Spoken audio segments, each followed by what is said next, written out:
Pour l'exercice 80, on nous dit soit A, B, C, 3 points d'affiches respectives ZA, ZB et ZC. Première question, déterminer la forme algébrique de K égale à ce quotient. Alors, quand on voit ce quotient, cela nous fait clairement penser à argument du quotient ZD moins ZC sur ZB moins ZA est égal au vecteur AB, puis le vecteur CD qui nous donne l'angle orienté ABCD égal à notre argument de ce quotient à 2 pi près. En effet, on sait que l'argument d'un quotient, ça donne l'argument du numérateur moins l'argument du dénominateur. Et ici, on reconnaît l'affixe du vecteur CD et ici, l'affixe du vecteur AB. Et on sait que l'argument des affixes de vecteurs donne l'angle que ces vecteurs forment avec le vecteur U. Donc ici, on a l'angle UCD et là, on a l'angle UAB. Et ensuite, à l'aide d'un schéma, on fait le repère, on met le vecteur U, on prend le vecteur AB avec une origine en haut, tout comme le vecteur CD avec une origine en haut, ou même plus simplement, on met les points A et C en haut, car on sait que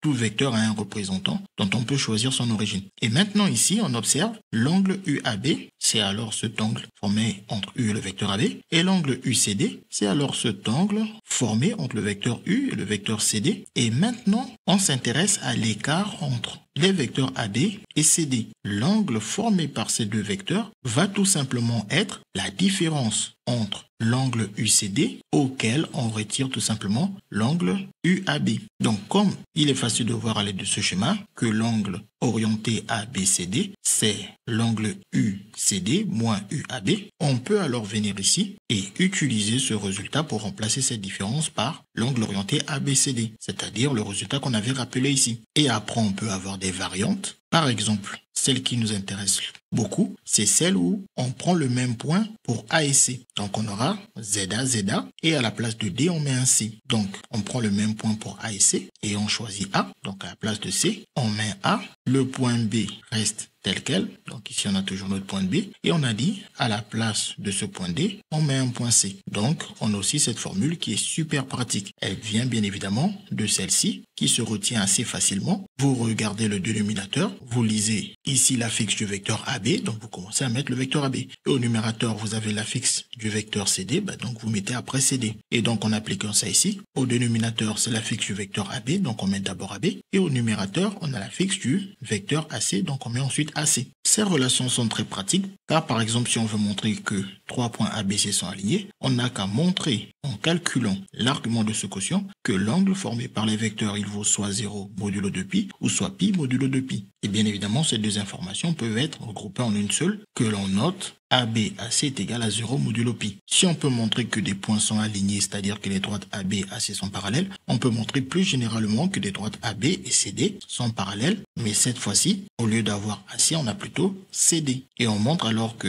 l'angle ABCD est égal à 0 modulo pi, qu'on a déjà expliqué ici, en montrant que l'argument de ce quotient vaut 0 modulo pi. Ces résultats aussi peuvent permettre de montrer qu'un triangle est rectangle, un triangle ABC est rectangle en A, en montrant que cet angle au pi sur 2 à pi près. Donc on a déjà expliqué, comme pour le cas de 0, c'est soit on trouve moins pi sur 2 modulo 2pi ou pi sur 2 modulo 2pi. On écrit simplement pi sur 2 modulo pi. Et si on est capable de montrer qu'un triangle est rectangle, ça veut dire qu'on est capable de montrer que deux droites AB et AC sont perpendiculaires en A. Et donc plus généralement, on peut montrer que deux droites AB et CD sont perpendiculaires en montrant que cet angle est égal à pi sur 2 modulo pi, où on a rappelé ce que ça voulait dire ici, grâce au calcul de l'argument de ce quotient. Donc on comprend en général à quoi ça sert de calculer un tel quotient. Dans la plupart des exercices, on vous demande ensuite de trouver son argument pour en déduire que des points sont soit alignés, que des droites sont parallèles, ou qu'on a un triangle rectangle, ou qu'on a des droites perpendiculaires. Donc nous ici, pour calculer notre quotient, on remplace le ZC par son expression et le ZB par son expression, et on fait la même chose pour ZA, on le remplace par son expression. Et on fait, attention à ne pas oublier les parenthèses, puis à changer les signes en enlevant les parenthèses, et ensuite on réduit. Et une fois qu'on est là,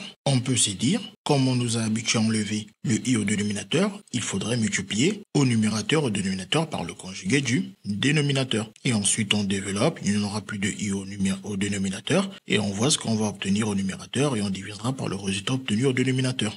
Sauf qu'en observant bien notre expression, on se rend compte qu'il y a quand même pas mal de facteurs communs. Donc, au lieu de se lancer dans le calcul directement, un premier réflexe, c'est de se dire, si on retire quelques facteurs, les calculs pourront être beaucoup plus simples après. Donc, c'est ça qu'on va d'abord privilégier. Et on va voir que cela va même encore simplifier l'expression beaucoup plus que l'on ne pouvait l'espérer et ne pas utiliser le conjugué. Au numérateur, on factorise par moins 5. Le moins 10, c'est du moins 5 fois 2. Et le moins 5i, c'est du moins 5 fois i. Et au dénominateur, on factorise par moins 3. Le moins 6, c'est le moins 3 fois 2. Et le moins 3i, c'est le moins 3 fois plus i. Et là, on reconnaît carrément le même facteur. On peut donc le simplifier. Et moins, on enlève, on obtient alors ce résultat de k. On a ainsi échappé à un long calcul avec le conjugué du dénominateur. Ensuite, on nous dit, on déduire un argument de k. Argument de k, c'est bien argument de sa valeur 5 sur 3, qui est bien une forme algébrique. Étant donné que c'est un réel sous sa forme simplifiée comme ça, est un nombre complexe sous forme algébrique. L'égalité se fait à 2π près. Et comme ce réel est strictement positif, avec u, le point associé forme alors un angle nul. On obtient alors que l'argument de k c'est 0 à 2π près, car le nombre 5 tiers est un réel strictement positif, c'est-à-dire qu'il appartient à R plus étoile. On nous dit qu'est-ce qu'on peut alors en déduire du fait que l'argument de k vaut 0. On se souvient de qui était k. On part alors de notre égalité de la question 2 et on va remplacer k par son expression donnée dans la première question, soit zc moins za sur zb moins za. Et ici, comme on l'a déjà rappelé, dans le point 2, on sait qu'il s'agit de l'angle orienté ABAC, qui vaut alors l'angle nul. Et parmi les résultats qu'on a vus, on a dit que si notre angle ABAC vaut 0 modulo de pi, cela veut tout simplement dire que nos points ABC sont alignés. Donc on en déduit que les points ABC sont alignés pour répondre à la question que peut-on en déduire? CQFD, ce qu'il fallait découvrir.